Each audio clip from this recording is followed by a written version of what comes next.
मैंने कश्मीर का एक वीडियो वायरल देखा है। हमारे सैनिक बैरक में वापस लौट रहे हैं। हमारे सैनिकों की कंधों पर राइफलें टंगी हुई हैं और कश्मीर के चंद लफंगे उनके गालों पर चांटे मार रहे हैं। आप में से कितने लोगों ने वीडियो वायरल हुआ देखा है? शुक्रिया, धन्यवाद। मैं बस यही जानना चाहता था, मेरे साथ इस मुल्क की कायरता के कितने लोग गवाह हैं? मेरी भाषा को ध्यान से सुनिए, मैं कहां से शुरू हो रहा हूं। हमें सपने में भी उम्मीद नहीं थी हम सेना को इस दुर्गति के दरवाजे पर ला करके खड़ा कर देंगे। सर माफ करिएगा, सेना किसी मुल्क का आखिरी हथियार होती है, अंतिम विकल्प होती है। यदि सेना को भी हमने इस स्थिति पर लाकर खड़ा कर दिया है तो हमें विचार करना चाहिए हम कहां खड़े हैं। हम कह रहे हैं वो संयम दे रहे, संयम की भाषा बोल रही है सेना। नहीं सर, अहिंसा के नाम पर एक कायरता के बीज सिखा रहे हैं हम सेना को। मैं अपना वीडियो रिकॉर्डिंग के सामने बोल रहा हूं, यदि उस सैनिक की जगह मैं हुआ होता, मैं उस आतंकवादी को, उस टेररिस्ट को उसी समय डेड शूट कर चुका होता, चाहे मेरा कोर्ट मार्शल हो जाता उसके बाद। आपकी तालियां कमजोर है, लेकिन मैं अपनी बात बोल रहा हूं। मुझे 2-2 कौड़ी के बच्चे हमारी बख्तरबंद गाड़ियों के पीछे पत्थर लेके भाग रहे हैं, हमारे कर्नलों की कॉलरें पकड़ ली गई है और हम कुछ कर नहीं पा रहे हैं, तो मुझे कहने का हक दीजिएगा। केवल 2 लाइन में पवार जी की उधार लेता हूं, जो मुझे लगा उस दिन जब उसके गाल पर तमाचा लग रहा था सैनिक के, उसका हेलमेट लुढ़क रहा था उनके पैरों में, तो पवार जी की 2 लाइन इस पूरे स्टेडियम में गूंजते देखना चाहता हूं। किसका खून नहीं खौलेगा पढ़ सुनकर अखबारों में।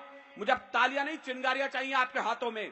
किसका खून नहीं खौलेगा पढ़ सुनकर अखबारों में। शेरों की गर्दन कट गई है कुत्तों के दरबारों में, शेरों की गर्दन कट गई है कुत्तों के दरबारों में। पूरी घाटी तो दहल चुकी है आतंकी अंगारों से। मैं एक सच्चा आईना आपको दिखा दूं तो मेरे साथ शुरू हो जाइएगा मैं क्या बोल रहा हूं। पूरी घाटी तो दहल चुकी है आतंकी अंगारों से। कश्मीर में आग लगी है पाकिस्तानी नारों से। मैं एक भी जगह गलत बोलूं, अपना हाथ खड़ा कर देना कि तुम झूठ बोल रहे हो। और सच के दरवाजे पर यदि मैं पहली बार दस्तक दे रहा हूं तो उन्हें खोलने दीजिएगा। यदि थोड़ी बहुत दुर्गंध भी आए उसे स्वीकार कीजिएगा। ये दुर्गंध मैं पिछले 3 साल से महसूस कर रहा हूं, तो मैं उसे बोल रहा हूं कि पूरी घाटी तो दहल चुकी है आतंकी अंगारों से। कश्मीर में आग लगी है पाकिस्तानी नारों से। चांद सितारे वाले झंडे घाटी में लहराते हैं और हमारे शीश शर्म से रोज रोज झुक जाते हैं। बहुत हो चुका मोदी जी, ये शांति वार्ता बंद करो। उग्रवाद से कश्मीर की घाटी को स्वच्छंद करो। उग्रवाद से कश्मीर की, तालियां कम है, मैं जो अगली लाइन बोलूं तो आपकी लाइन उठनी चाहिए। उग्रवाद से कश्मीर की घाटी को स्वच्छंद करें। वो झांकेगर कश्मीर तक, तुम इस्लामाबाद चलो। वो देखेगर कश्मीर तक, तुम पिंडी प्रस्थान करो। वो देखेगर कश्मीर तक, तुम पिंडी प्रस्थान करो। पूरी दुनिया से कह दो ये शांति मंत्र अब खलते हैं। रोज सैनिकों की लाशों से जिगर हमारे जलते हैं। आपको लगे कि इलाज अब जरूरी हो गया है तो मैं एक एक श्रोता के हाथ खड़े करके तालियां देखना चाहता हूं कि दिल्ली तक मेरी बात पहुंची कि नहीं पहुंची। पूरी दुनिया से कह दो ये शांति मंत्र अब खलते हैं। रोज सैनिकों की लाशों से जिगर हमारे जलते हैं। अब घर के गद्दारों को भी थोड़ा सा तो झटका दो। जो सेना पर पत्थर फेंके लाल किले पर लटका दो। जो सेना पर पत्थर फेंके, जो सेना पर पत्थर फेंके लाल किले पर लटका दो। जो सेना पर पत्थर फेंके लाल किले पर लटका दो। इतना खून नहीं छिड़को कि मौसम फागी हो जाए। इशारा समझना, ये भाषा में दिनकर के वंशावली का सबसे छोटा बेटा हूं। मुझे मालूम है मैं किस मंच पर खड़ा हूं, मुझे क्या बोलना है। लेकिन यदि सत्य की भाषा को हम नहीं बोले तो फिर कौन बोलेगा। अगर पौरुष महकती शाम के अधीन हो जाए, तुम ही बोलो किरण में बाजुओं को कौन तोलेगा। अगर हम भी जुल्फ चुंबन की भाषा बोलने लग जाए तो फिर आग की भाषा को आखिर कौन बोलेगा।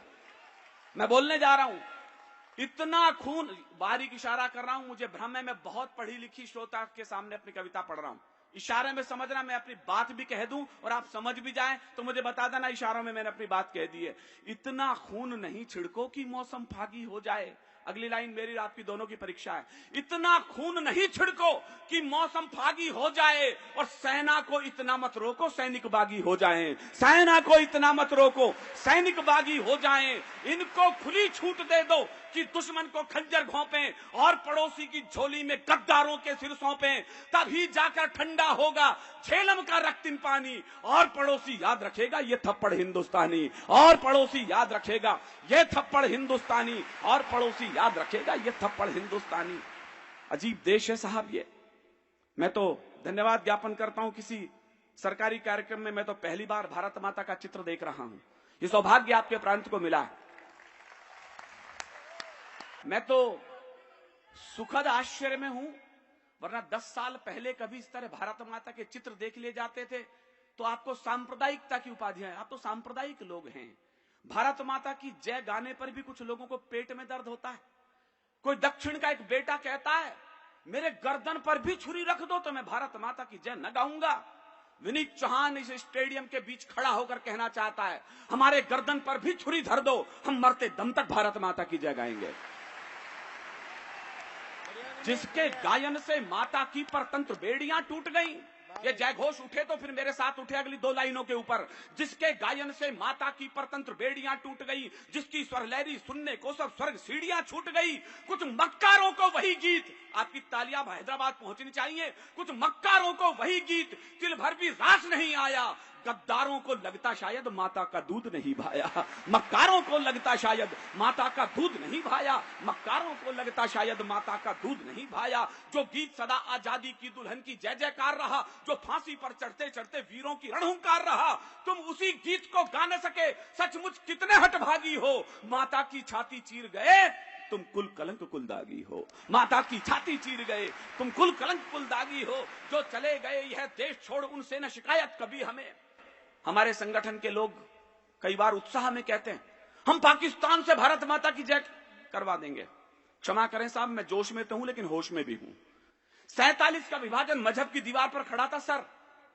जिन लोगों को मजहब प्यारा था वो पाकिस्तान चले गए थे। हमें कोई हक नहीं आता हम उनसे कहें कि तुम भारत माता की जय बोलो। मेरा तर्क और गुस्सा केवल एक लाइन पर टिका है सर। 47 के विभाजन में यह तय हो गया था कि जो बेटे हिंदुस्तान में रह गए थे उन्होंने तय कर लिया था हम मजहब को बड़ा नहीं मानेंगे, हम हिंदुस्तान को बड़ा मानेंगे। ये बात तो 47 में तय हो चुकी थी। फिर आज इनकी भाषा बदलती क्यों है? मैं अपनी कविता का सबसे तीखा स्वर पढ़ रहा हूं। कितने लोगों तक मेरी बात पहुंचेगी मुझे पता नहीं, मैं अंतिम कोशिश कर रहा हूं। जो चले गए यह देश छोड़ उनसे न शिकायत कभी हमें। पूरा सदन साथ दे तो मुझे अच्छा लगा, मैं कविता ठीक से सुना पाऊंगा। जो चले गए यह देश छोड़ उनसे न शिकायत कभी हमें, पर तुमने इसको वतन कहा इसलिए मोहब्बत अभी हमें। वरना इस घटना पर तुमको या तो ताली बजाना मत या फिर इतनी बजे कि स्टेडियम गूंज जाए एक बार। वरना इस घटना पर तुमको हम बांट छांट भी सकते थे। जो भारत की जय गा न सकी वो जीभ काट भी सकते थे। जो भारत की जय गा न सकी वो जीभ काट भी सकते थे। जो भारत की जय गा न सकी वो जीभ काट भी सकते थे। जो भारत की जय गा न सकी वो जीभ काट भी सकते थे। अच्छा होता तुम बन हमीद माता का कर्ज चुका देते। इस राष्ट्रदेव के चरणों में तुम अपने शीश चढ़ा देते। हम भी चाहते हैं मरे अगर धरती की गोदी यही मिले। 100 बार स्वर्ग छिन जाए मगर माता की गोदी यही मिले। 100 बार स्वर्ग छिन जाए मगर माता की गोदी यही मिले। अजीब देश है ये। 11 साल के बाद किसी व्यक्ति को यह एहसास होता है दिल्ली में पद से उतरते समय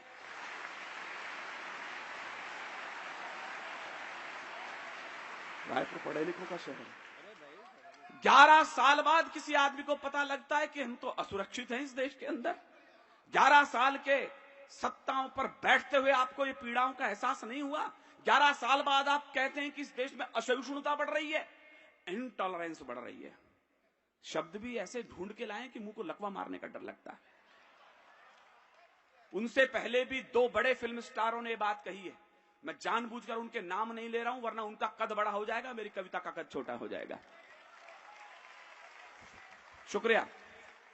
5 स्टार होटलों की 19वीं मंजिल पर बैठकर शराब की बोतलें हाथ में लेकर अपनी महबूबा की गोद में बालों में उंगलियां घुमाते हुए कहते हैं डार्लिंग डर लगता है इस देश में, दम घुटता है। मैं निकम्मों से पूछना चाहता हूं क्या उस वीर हनुमान थप्पा का 36 फुट बर्फ के नीचे दम नहीं घुटा होगा जो 6 दिन तक जिंदा रहा -35 डिग्री में? तुम्हारा दम घुटता है। बढ़िया बढ़िया बढ़िया विनीत, बहुत बढ़िया। उसने कभी नहीं कहा मेरा दम घुटता है। उसने कभी नहीं कहा मैं मरना चाहता हूं। उसने कहा मैं इस देश के लिए जीना चाहता हूं। विश्व का विज्ञान रिसर्च कर रहा है। कोई सैनिक 35 फुट बर्फ के नीचे सर -36 डिग्री में 6 दिन तक जिंदा कैसे रह सकता है? 6 दिन तक जिंदा कैसे रह सकता है? लेकिन मैं दूसरी बात को रिसर्च कर रहा हूं। एक दिन के लिए उसे सिर्फ मेडिकल हॉस्पिटल दिल्ली लाया गया। एक दिन के लिए मोदी जी ने कहा यह सैनिक बचना चाहिए, विश्व की धरोहर है ये। एक दिन के अंदर से सारे मेडिकल ट्रीटमेंट दिए जा रहे थे सर, सारी दवाएं दी जा रही थी। विश्व के सबसे महंगे डॉक्टर्स की देखभाल कर रहे थे। केवल 24 घंटे में उस बेटे ने दम तोड़ दिया। मैं हैरत में था, जो बेटा -36 डिग्री में 6 दिन तक जिंदा रहा हो, वो एक दिन में मरा तो मरा कैसे सर? मेरी रिसर्च पर मैं आपकी दाद चाहता हूं, कारण खोजा है मैंने। ठीक उसी समय जेएनयू के अंदर कुछ बदतमीज लड़के भारत मुर्दाबाद के नारे लगा रहे थे। कुछ कश्मीर में सिरफिरे लोग तिरंगा झंडा जलाने की तैयारी कर रहे थे। मैंने इन दोनों दृश्यों को जोड़ा है। आज की शाम मेरे पास इससे अच्छी लाइन नहीं है जो मैं उस वीर हनुमंत थप्पा को सौंपने जा रहा हूं। अच्छा लगे मेरे लिए नहीं, उस सैनिक के सम्मान में आपकी तालियां उठें जो आपके लिए अपने प्राण देकर के चला गया। वो बर्फ की घाटी में आंसू बो गया होगा। मन मांगता हूं कि आप कविता पर भी तालियां बजाएंगे। वो बर्फ की घाटी में आंसू बो गया होगा, सितारा टूटकर अंबर में कब का खो गया होगा। वो बर्फ की घाटी में आंसू बो गया होगा, सितारा टूटकर अंबर में कब का खो गया होगा। वो जीना चाहता होगा अभी भी देश की खातिर, मगर गद्दारों को देखा तो फिर से सो गया होगा। मगर गद्दारों को देखा तो फिर से सो गया होगा। मगर गद्दारों को देखा तो फिर से, मगर गद्दारों को देखा तो फिर से सो गया होगा।